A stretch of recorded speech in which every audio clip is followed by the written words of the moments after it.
രാത്രി 12:30 മണിക്ക് 1 മണിക്ക് വീട്ടിലേക്ക് കയറി വരുന്ന മക്കള് കോളിംഗ് ബെല്ലടിക്കുന്നു. നമ്മൾ ഓടി ചെല്ലുന്നു. നമുക്ക് ഉറക്കം വരുന്നില്ല. കാരണം പ്രിയപ്പെട്ട മക്കളല്ലേ, എന്ത് ചെയ്താലും മക്കളല്ലേ. അങ്ങനെ വാതിലിന്റെ അടുത്ത് പ്രിയപ്പെട്ട ഉമ്മയും ഉപ്പയും കാത്തിരിക്കുന്നു. ആരോ കാറിൽ വന്ന് തന്റെ പ്രിയപ്പെട്ട മകനെ മകളെ അവിടെ ഡ്രോപ്പ് ചെയ്യുന്നു, അവിടെ ഇറക്കുന്നു. മകൻ കയറി വരുന്നു. ഒരു സലാം പറച്ചിലില്ല. നമ്മൾ ചോദിക്കുന്നു, മോനെ 2:30 മണിയായല്ലോ മോനെ, ഇത്രയും നേരം മോൻ എവിടെയായിരുന്നു? ഞാൻ ടർഫിൽ കളിക്കാൻ പോയതാണ് മോനെ, സമയം കുറയായില്ലേ? ഉമ്മ ഉപ്പാനോട് പറഞ്ഞേക്ക്, എന്നോട് ചോദ്യം ചെയ്യരുത്, എന്നെ ചോദ്യം ചെയ്യരുത്. എനിക്ക് ബുദ്ധിയുണ്ട്, വിവേകമുണ്ട്, അറിവുണ്ട്, ശേഷിയുണ്ട്. അതുകൊണ്ട് ഇനി മുതൽ ദി ലാസ്റ്റ് ആൻഡ് ഫൈനൽ, ഇനി മുതൽ എന്നെ ചോദ്യം ചെയ്യരുത്. ഉപ്പ ആകെ പ്രയാസത്തിലാണ്. എന്ത് ചെയ്യണമെന്നറിയാതെ ഒന്ന് കൈ ഓങ്ങാൻ നേരത്ത് ആ കൈയോടെ പിടിച്ചു വെച്ച് പറഞ്ഞു, ഉമ്മ ഉപ്പാനോട് പറഞ്ഞേക്ക്, തല്ലിയാൽ കഥ മാറും, തല്ലിയാൽ ഇവിടുത്തെ സീൻ മാറും. സുബ്ഹാനല്ലാഹ്. എങ്ങനെയാണ് പ്രിയപ്പെട്ടവരെ നമ്മുടെ കൂട്ടത്തിലേക്ക് ഇത് കടന്നു വന്നത്? എങ്ങനെയാണ് ഈ ലിബറലിസം, ഫെമിനിസം നമ്മുടെ കൂട്ടത്തിലേക്ക് വന്നത്? ദൈവനിരാശ എങ്ങനെയാണ് വന്നത്? എന്റെ പ്രിയപ്പെട്ട മക്കളെ, എന്റെ പ്രിയപ്പെട്ട യുവ തലമുറകളെ, എനിക്ക് നിങ്ങളോട് സ്നേഹസ്വരത്തിൽ പറയാനുള്ളത്, ഞാൻ നേരത്തെ പറഞ്ഞല്ലോ, അള്ളാഹുവിന്റെ അനുഗ്രഹങ്ങൾ നമ്മുടെ കൺമുമ്പിലുണ്ട്. അള്ളാഹു പരിശുദ്ധ ഖുർആനിന്റെ വാക്യങ്ങളെ കുറിച്ച് പറയുന്നത് ഏറ്റവും മനോഹരമായ വാക്ക് അഹ്സനുൽ ഖൗൽ എന്നാണ്. എന്ന് പറഞ്ഞാൽ അതിനേക്കാൾ മനോഹരമായ ഒരു വാക്കില്ല ഖുർആനേക്കാൾ വലിയ. നിങ്ങൾ ഓരോന്നും പരിശോധിച്ച് നോക്കൂ. ഇന്ന് വരെ ഖുർആൻ ലോകത്ത് ഒരുപാട് വിമർശനങ്ങൾ വിധേയമാകുന്ന ഒരു ഗ്രന്ഥമാണ്. അങ്ങനെ തന്നെ ഇസ്ലാമിലേക്ക്, ഖുർആനിലേക്ക് കടന്നു വന്നുകൊണ്ടിരിക്കുന്ന ഓരോരുത്തരും അതിനെ പഠിച്ചു മനസ്സിലാക്കി. എന്തേ അഹ്സനുൽ ഖൗൽ, അതിലെ വാക്കുകളെല്ലാം അതിമനോഹരമാണ്. അതിലെ കഥകൾ അഹ്സനുൽ ഖസസ്, അതിനേക്കാൾ മനോഹരമാണ് അതിലെ കഥകൾ. മാത്രമല്ല അതേ രൂപത്തിലാണ് നമ്മളെ ശരീരത്തെ കുറിച്ച് അല്ലാഹു പരിചയപ്പെടുത്തുന്നത്. അഹ്സനു തഖ്വീം, നിങ്ങളെ ശരീരം അല്ലാഹു ഉണ്ടാക്കിയത്, അല്ലാഹു നിർമ്മിച്ചത് അഹ്സനു തഖ്വീം, അതിനേക്കാൾ മനോഹരമായി ആർക്കും ഉണ്ടാക്കാൻ പറ്റില്ല. എന്റെ മൂക്ക് 2 ദ്വാരം, മൂക്കിന്റെ മേലൊരു കണ്ണ്, ആ കണ്ണിൻ്റെതായ കുറച്ച് മീശ പുരുഷന്മാർക്ക്, അതിന്റെ തേയൊരു വായി, ഈ വായ ഒരു കീറ്, അതിന്റെ ഉള്ളിൽ പല്ലുകൾ, നാവ്, അതിന്റെ അടിയിൽ ഒരു താടി, രോമങ്ങൾ, മുടിരോമങ്ങൾ, കൺരോമങ്ങൾ, ഓരോ രോമങ്ങളും വ്യത്യസ്തമായ വളർച്ച. ഓരോ അവയവങ്ങൾക്കും അള്ളാഹുവിന്റെ പ്രത്യേക ഓർഡർ കൊടുത്ത്, ലിവർ വേറെ, കിഡ്നി വേറെ, കണ്ണ് വേറെ, ബുദ്ധി എല്ലാം വ്യത്യസ്തമായ അള്ളാഹു ചലിപ്പിക്കുന്നു.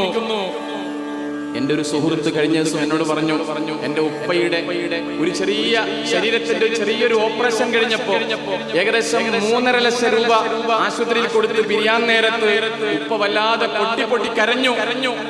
ഡോക്ടർമാരും മക്കളും ചോദിച്ചു, ഉപ്പ എന്തിനാ കരയുന്നത്? പണം ഞങ്ങൾക്കൊരു പ്രശ്നമല്ല, പണം ഞങ്ങളുടെ കയ്യിലുണ്ട്. ഡോക്ടർമാർ പറഞ്ഞു, അവിടുത്തെ ആൾക്കാർ പറഞ്ഞു, പണം ഇത്ര കൂടുതൽ ബില്ലായതുകൊണ്ട് നിങ്ങൾ കരയേണ്ട, ഞങ്ങൾ കുറച്ചു തരാം. ആ പ്രിയപ്പെട്ട ഉപ്പ പറഞ്ഞത്, മക്കളെ, ഡോക്ടർമാരെ, ഞാൻ കരയുന്നത് അതോർത്തല്ല, ഞാൻ കരയുന്നത് അള്ളാഹു എനിക്ക് നൽകിയ ഈ അനുഗ്രഹത്തിന് 65 വയസ്സുവരെ എനിക്ക് ഹൃദയം തട്ടിക്കൊണ്ടൊരു നന്ദി പറയാൻ ഇതുവരെ സാധിച്ചിട്ടില്ല. എന്റെ സുജൂദിലും റുക്ഉയിലും ഇതുവരെ ഞാനൊരു ശുക്ർ അള്ളാഹുവിന് രേഖപ്പെടുത്തിയിട്ടില്ല. ഞാൻ നുകർന്ന ഈ അനുഗ്രഹങ്ങൾ കണ്ണെത്താത്തതാണ്, കയ്യെത്താത്തതാണ്, എണ്ണമറ്റതാണ്. പക്ഷേ എനിക്കൊരു ശുക്ർ രേഖപ്പെടുത്താൻ പറ്റിയില്ല. ഇപ്പോ ശരീരത്തിലെ ഒരു അവയവത്തിന് ചെറിയൊരു വീക്ക് വന്നപ്പോ 3.5 ലക്ഷം രൂപ ചെലവാക്കിയ എന്റെ ശരീരത്തിലെ ഓരോ അവയവത്തിനും എത്ര വിലയുണ്ട് എന്നോർത്ത് കരഞ്ഞു പോയതാണ് മക്കളെ. പ്രിയപ്പെട്ടവരെ, ഇതുവരെ ഈ കൂടിയ കൂട്ടത്തിൽ എന്റെ പ്രിയപ്പെട്ട കുടുംബാംഗങ്ങളെ, ഇന്ന് വരെ നിങ്ങൾ ചിന്തിച്ചിട്ടുണ്ടോ, എന്റെ കിഡ്നി, എന്റെ ലിവർ, എന്റെ ഹൃദയം, എന്റെ കണ്ണുകൾ, എന്റെ കൈകാലുകൾ ചിന്തിച്ചിട്ടുണ്ടോ? നമ്മൾ പ്ലീസ് ഒന്ന് ഓർക്കണം. വെറുതെ ഇരിക്കുന്നു. ആൾക്കാരെ കുറിച്ച് പരദൂഷണം പറയാതെ, വിത്തിന് പറയാതെ, വെറുപ്പ് സമ്പാദിക്കാതെ നമ്മളെ കുറിച്ച് നമ്മളെ ഓർമ്മിക്കുക. അഹ്സനു തഖ്വീം എന്ന് പറയുന്നത് എന്തുകൊണ്ടാണ്? ഒന്ന് ആലോചിച്ച് നോക്കൂ പ്രിയപ്പെട്ടവരെ. കണ്ണിന്റെ ആ ചിമ്മലുണ്ടല്ലോ, ആ ചിമ്മലിൽ കോടാനുകോടി ദ്രവം ഉൽപ്പാദിപ്പിക്കുന്നത് കൊണ്ടാണ് കണ്ണ് ചലിക്കുന്നത്. ആ കണ്ണിന്റെ ദ്രവമില്ലാതാകുമ്പോൾ കണ്ണ് ചലിപ്പിക്കാൻ പറ്റൂല. ക്യാൻസർ രോഗി ബാധിച്ച രോഗികൾക്ക് സംസാരിക്കാൻ പറ്റൂല. എന്താണെന്നറിയോ? അവരുടെ വായിലെ വെള്ളം പറ്റിപ്പോവും. സുബ്ഹാനല്ലാഹ്. നമ്മളൊക്കെ സംസാരിക്കുന്ന എത്രമാത്രം സന്തോഷത്തിലാണ്, അനുഗ്രഹത്തിലാണ്. ആ വായിലെ വെള്ളം ഉമിനീര് പറ്റിപ്പോയാൽ സംസാരിക്കാൻ പറ്റൂല. കീമോ ചെയ്ത് പ്രയാസപ്പെടുന്ന ആൾക്കാർക്ക് സംസാരിക്കാൻ പറ്റൂല. പക്ഷെ നമുക്ക് നന്നായി സംസാരിക്കാൻ പറ്റുന്നു. എന്നോട് എൻ്റെ ഒരു പ്രിയപ്പെട്ട സുഹൃത്ത് പറഞ്ഞത്, കഴിഞ്ഞ ദിവസം ഞാൻ അദ്ദേഹത്തെ ഒരു രോഗസന്ദർശനത്തിന് വേണ്ടി വീട്ടിൽ ചെന്നപ്പോ എന്നോട് പറഞ്ഞു, നവാസ്കാർ എനിക്ക് വേണ്ടി പ്രാർത്ഥിക്കണം. ഞാൻ ചോദിച്ചു, എന്താ പ്രാർത്ഥിക്കേണ്ടത്? എനിക്ക് വേണ്ടി പ്രാർത്ഥിക്കേണ്ടത്, എനിക്ക് ഒരു ഗ്ലാസ് വെള്ളം മുഴുവനായി ഒന്ന് കുടിക്കാൻ നിങ്ങൾ പ്രാർത്ഥിക്കണം. വെള്ളം കുടിക്കാൻ പറ്റില്ല, കിഡ്നി 2 വീക്കാണ് ഡോക്ടർമാർ പറഞ്ഞിട്ടുണ്ട്, മക്കള് പറഞ്ഞിട്ടുണ്ട്. നിങ്ങൾ വെള്ളം കുടിച്ചാൽ ഡയാലിസിസ് ചെയ്യാൻ പ്രയാസപ്പെടും. അതുകൊണ്ട് വെള്ളം കുടിക്കാൻ പാടില്ല. ഞാൻ നിങ്ങളോടൊരു സത്യം പറയാം. എനിക്ക് വെള്ളം കുടിക്കാൻ കഴിയാത്തത് കൊണ്ട് ബാത്റൂമിൽ കഴുകാൻ വെച്ച വെള്ളം ഞാൻ കുടിച്ചു പോയിട്ടുണ്ട് എന്ന് ആ പ്രിയപ്പെട്ട സുഹൃത്ത് കണ്ണീർ വാർത്തയോട് എന്നോട് പറഞ്ഞപ്പോ അറിയാതെ എന്റെ കണ്ണ് നിറഞ്ഞൊഴുകി പോയിട്ടുണ്ട്. നമ്മളൊക്കെ ഭാഗ്യവാന്മാരാണ്. അൽഹംദുലില്ലാഹ്. എല്ലാവരും ഒന്ന് ഹൃദയം തൊട്ടുകൊണ്ട് പറ, അൽഹംദുലില്ലാഹ്. പഠിച്ചോനെ, ഇനി നിന്നെ ഞങ്ങൾ വിസ്മരിക്കില്ല. നിന്റെ അനുഗ്രഹം നീ നിലനിർത്തണം. ഞങ്ങൾക്ക് എന്താണോ ഇപ്പൊ നീ തന്ന അനുഗ്രഹം റബ്ബേ, ഞങ്ങൾക്കാർക്കും നീ ക്യാൻസർ എന്ന രോഗം വരുത്തല്ലേ, ഞങ്ങൾക്കാർക്കും നീ കിഡ്നി സംബന്ധമായ രോഗം വരുത്തല്ലേ, ഞങ്ങൾക്കാർക്കും നീ ലിവർ സംബന്ധമായ, ഹൃദയ സംബന്ധമായ, ബുദ്ധി സംബന്ധമായ രോഗം വരുത്തല്ലേ. ഞങ്ങളെ കൂട്ടത്തിൽ ആർക്കും മാനസികമായ പ്രയാസം നീ നൽകല്ലേ അല്ലാഹ്. ഞങ്ങളുടെ കൂട്ടത്തിൽ ആർക്കും നീ മറവി രോഗം, അൽഷിമേഴ്സ് നൽകല്ലേ പടച്ചോനെ. നമ്മൾ പ്രാർത്ഥിക്കണം നിത്യേന പ്രിയപ്പെട്ടവരെ. ഞാൻ പറഞ്ഞു വരുന്നത്, അല്ലാഹു ചെയ്തു തന്ന നന്മയ്ക്കായി നന്ദി ചൊല്ലാൻ അൽഹംദുലില്ലാഹ് എന്ന വാക്കല്ലാതില്ല റബ്ബേ. നമ്മളെ ഉള്ളിന്റെ ഉള്ളുകൊണ്ട് ഈ കുടുംബസംഗമം വന്നത് വെറുതെ ആവരുത്. ഈ കുടുംബസംഗമം പിരിഞ്ഞു പോകുമ്പോ എന്റെ ഉള്ളിന്റെ ഉള്ളൊന്ന് ക്ലിയറായി. ഇപ്പൊ ക്ലിയർ ആണ്, എനിക്കറിയാം. ഞാനും നിങ്ങളും പിരിഞ്ഞു പോകുമ്പോ നല്ലൊരു മനുഷ്യനായി, നല്ലൊരു സ്വർഗാവകാശിയായി ഇന്നു മുതൽ നമുക്ക് പിരിഞ്ഞു പോകാൻ സാധിക്കണം. അല്ലാഹു അതിനെ അനുഗ്രഹിക്കട്ടെ. പ്രിയപ്പെട്ടവരെ, നമുക്കറിയാം കുടുംബത്തിന്റെ പ്രാധാന്യം ഇസ്ലാം ഇന്നും ഇന്നലെയും തുടങ്ങിയതല്ല. കുടുംബം വേണ്ട, കുടുംബ സംവിധാനം വേണ്ട എന്നൊക്കെ പറയുന്ന പുറത്തുള്ള ആൾക്കാരോട് നമുക്ക് ധൈര്യത്തിൽ പറയാം, ഇസ്ലാമിന്റെ കുടുംബ സംവിധാനം എന്ന് പറയുന്നത് അതിന് കൊടുക്കുന്ന പ്രാധാന്യം ചില്ലറയൊന്നല്ല. അബുൽ ബശർ ആദം നബി അലൈഹിസ്സലാത്തു വസ്സലാം മുതൽ അവിടുത്തെ ഏറ്റവും പ്രിയപ്പെട്ട സഹധർമ്മിണി ഹവ്വാ ബീവിയും ഒത്തുള്ള ആ കുടുംബം മുതൽ ഇസ്ലാമിന്റെ കുടുംബം ആരംഭിക്കുകയാണ്. ഇന്നലെ ഇന്നും തുടങ്ങിയല്ല. നോക്ക്, കുടുംബം വേണ്ട, കൂട്ടം വേണ്ട, ലിവിംഗ് ടുഗദർ. എങ്ങനെയെങ്കിലും നമുക്ക് പാറി പറന്നുകൊണ്ട് ജീവിതം ആസ്വദിക്കാം, മുന്തിരിച്ചാറു പോലെ എന്ന് പറയുന്ന കവിവാക്യങ്ങൾ പോലെ. അങ്ങനെയല്ല ഇസ്ലാം. കുടുംബത്തിന്റെ പ്രാധാന്യം അത് ചില്ലറയൊന്നല്ല. കുടുംബം എന്നുള്ള വാക്ക് റഹീം, ആ റഹീം എന്ന വാക്ക് അല്ലാഹുവിന്റെ റഹ്മാനുർ റഹീം എന്ന വാക്കുമായി ഏറെ ചേർത്ത് വെക്കുന്നതാണ്. വഖലാ റബ്ബുക അല്ലാ തഅബുദു ഇല്ലാ ഇയ്യാഹു വബിൽ വാലിദൈനി ഇഹ്സാന എന്ന പരിശുദ്ധ ഖുർആൻ പറയുന്നുണ്ട്. നമ്മൾ നിക്കാഹിന്റെ വേദികളിൽ പലപ്പോഴും കേൾക്കാറുണ്ട്, ഈ കുടുംബ ബന്ധം നിക്കാഹ് എന്ന് പറയുന്നത് അല്ലാഹുവിന്റെ ഒരു ദൃഷ്ടാന്തമാണ്, ഒരായത്താണ്. ഞാൻ പറഞ്ഞു വരുന്നത്, കുടുംബ സംവിധാനത്തിൽ നമ്മൾ പരാജയമാണോ? ഭാര്യാഭർത്തൃ ബന്ധത്തിൽ നമ്മൾ പരാജയമാണോ? മദീന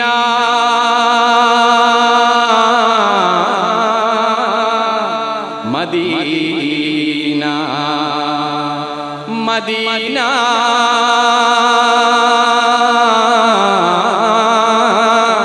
മദീന മനസ്സിൽ മധുരിതരാഗം മദീന മദീന മെഹബൂബിൻ തിരുഗേഹം മദീന മദീന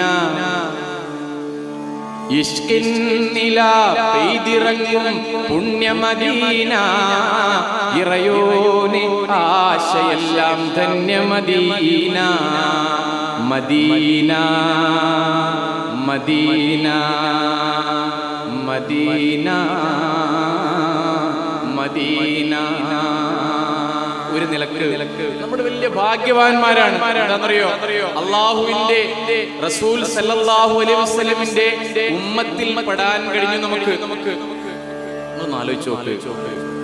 മുത്തു മുഹമ്മദ് മുസ്തഫ സല്ലല്ലാഹു അലൈഹി വസല്ലം ലോകത്ത് ഒരു മതങ്ങൾക്കും നൽകാത്ത ജീവിതത്തിന്റെ തുടക്കം മുതൽ ഒടുക്കം വരെ, മാത്രമല്ല നാളെ സ്വർഗത്തോളം എത്തുന്ന ഏറ്റവും മനോഹരമായ ചിത്രം വരച്ച് കാണിച്ചുകൊണ്ടാണ് ഈ ലോകത്തിൽ വഫാത്തായി പോകുന്നത്. നോക്ക് പ്രിയപ്പെട്ടവരെ, നമ്മള് രാവിലെ എഴുന്നേൽക്കുന്നത് മുതൽ രാത്രി ഉറങ്ങുന്നത് വരെ നമുക്ക് എന്തൊക്കെ വേണോ അതും മനുഷ്യ നന്മക്കുതകുമാറ് നമ്മുടെ ജീവിതത്തിൽ ഏറെ പ്രയോജനപ്പെടുമാറാണ് പ്രവാചകൻ നമ്മളെ പഠിപ്പിച്ചിരിക്കുന്നത്. നോക്ക്, ഒന്നാലോചിച്ച് നോക്കുക. ഇസ്ലാം പറയുന്നു, അള്ളാഹുവിന്റെ ഹബീബ് നമ്മളെ പഠിപ്പിക്കുന്നു, നിന്റെ സഹോദരന്റെ മുഖത്ത് നോക്കി ഒന്ന് പുഞ്ചിരിക്കുന്നത് സദഖയാണ്. അതൊരു പുണ്യമാണ്, അതൊരു ദാനമാണ്. ലോകത്ത് ആരാ ഇങ്ങനെ പറയുന്നത്? പുഞ്ചിരി പോലും ധർമ്മമാണ്, പുഞ്ചിരി പോലും സദഖ. പക്ഷെ നമ്മളെ മനസ്സിൽ വേണം, പുഞ്ചിരിക്കുമ്പോ ഇത് എന്റെ ഹബീബ് എന്നെ പഠിപ്പിച്ചതാണ്, എന്റെ റസൂൽ സല്ലല്ലാഹു അലൈഹി വസല്ലം എന്നെ പഠിപ്പിച്ചതാണ്. അതുകൊണ്ട് ഞാൻ എന്റെ സഹോദരന്റെ മുഖത്ത് നോക്കി ഒരു പുഞ്ചിരി സമ്മാനിക്കുന്നു.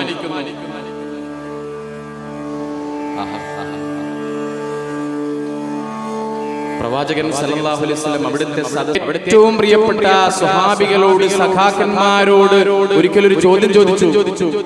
എന്റെ പ്രിയപ്പെട്ട സഹാബികളെ, നിങ്ങൾക്ക് സ്വർഗത്തിൽ ഏറ്റവും നല്ലൊരു പദവി വേണോ? പുണ്യപ്രവാചകൻ സല്ലല്ലാഹു അലൈഹി വസല്ലം സ്വഹാബികളോട് ആ പുഞ്ചിരിക്കുന്ന മുഖത്തോടുകൂടി അവിടുത്തെ സ്നേഹവദനം നമുക്കറിയാലോ, അവിടുത്തെ ചാരത്തൊന്നിരിക്കാൻ, അവിടുത്തെ സവിധത്തിലൊന്ന് ജീവിതത്തിന്റെ സന്തോഷം പങ്കിടാൻ ഒരുപാട് പ്രിയപ്പെട്ടവർ ആഗ്രഹിച്ചു, അവിടുത്തെ സ്വഹാബികൾ ആഗ്രഹിച്ചു അവിടുത്തെ സ്നേഹ സാന്നിധ്യത്തിൽ ഒന്നിരിക്കാൻ. ആ പ്രവാചകൻ സല്ലല്ലാഹു അലൈഹി വസല്ലമയാണ് പറയുന്നത്, നിങ്ങൾക്ക് സ്വർഗത്തിൽ ഏറ്റവും നല്ല പദവി വേണോ? ഇപ്പൊ ഇരിക്കുന്ന ഓരോരുത്തരും ആഗ്രഹിക്കുന്നത് ആ പദവി ഞങ്ങൾക്ക് വേണം, അല്ലേ? Yes or no? ഞങ്ങൾക്കും വേണം.